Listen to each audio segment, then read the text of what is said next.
तो मैं फिर से जुड़ता हूँ आपके साथ एक कहानी के माध्यम से। मैं पत्नी के बिना अधूरा हूँ, दिल छू लेने वाली कहानी।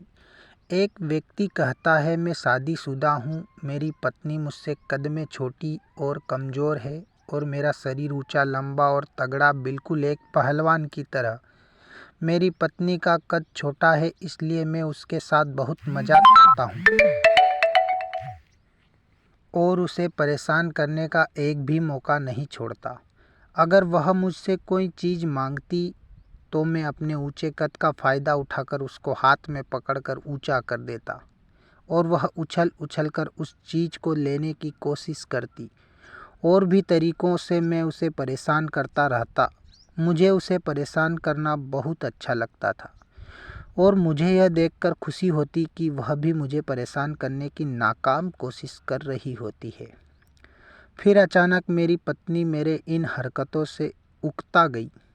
सुबह जब मैं काम पर जाने के लिए उठा तो वह मेरे लिए नाश्ता बना रही थी। मैं उसे परेशान करने लगा तो उसने मुझसे गुस्से में कहा कि जब आप शाम को घर आओगे तो मैं आपको नज़र नहीं आऊँगी। मुझे लगा कि वह मजाक कर रही है, लेकिन जब शाम को मैं घर आया तो मैंने उसे बहुत आवाज़ दी, मगर उसका कोई जवाब नहीं आया। मैंने उसे सारे घर में ढूंढा, लेकिन वह नहीं मिली।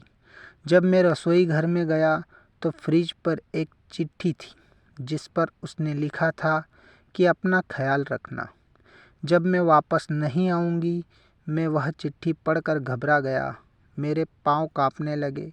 मुझे समझ नहीं आ रहा था कि मेरी पत्नी अचानक ऐसे कहाँ जा सकती है, क्योंकि इससे पहले कभी वह मुझे बिना बताए कहीं नहीं गई थी।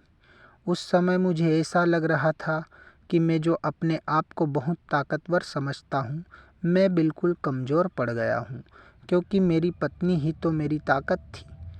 अब वह नहीं है तो उसके बारे में सोच रहा हूँ और अपने आप को सबसे कमज़ोर महसूस कर रहा हूँ। मैंने उसके मायके फ़ोन किया, उसके दोस्तों को फ़ोन किया, सारे रिश्तेदारों को फ़ोन किया, लेकिन मेरी पत्नी कहीं भी नहीं थी। अब मैं और ज़्यादा परेशान हो गया। मेरी आँखों में आंसू बहने लगे। मैं अपनी ज़िंदगी में इससे पहले कभी इतना नहीं रोया था जितना अपनी पत्नी की चिंता करके रो रहा था। फिर अचानक मुझे टेबल के नीचे कोई चीज़ हिलती हुई नज़र आई और हल्की हल्की सी हंसी की आवाज़ भी आ रही थी। अरे, यह तो मेरी पत्नी थी, जो टेबल के नीचे छुपकर मेरी सारी हरकतें देख रही थी और मुझे परेशान होता देख कर शायद उसे खुशी हो रही थी, जैसे मुझे हुआ करती थी उसे परेशान करके। मैंने उसे टेबल के नीचे से बाहर खींच लिया।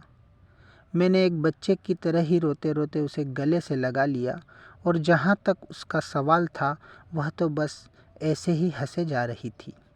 मुझे उसके चेहरे की हंसी और उसकी खुशी देखकर बहुत खुशी हो रही थी।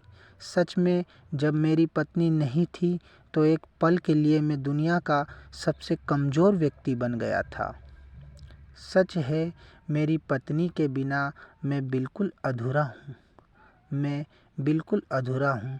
दोस्तों, अगर ये स्टोरी अच्छी लगी हो, ये कहानी अच्छी लगी हो तो लाइक सब्सक्राइब ज़रूर करिएगा। धन्यवाद।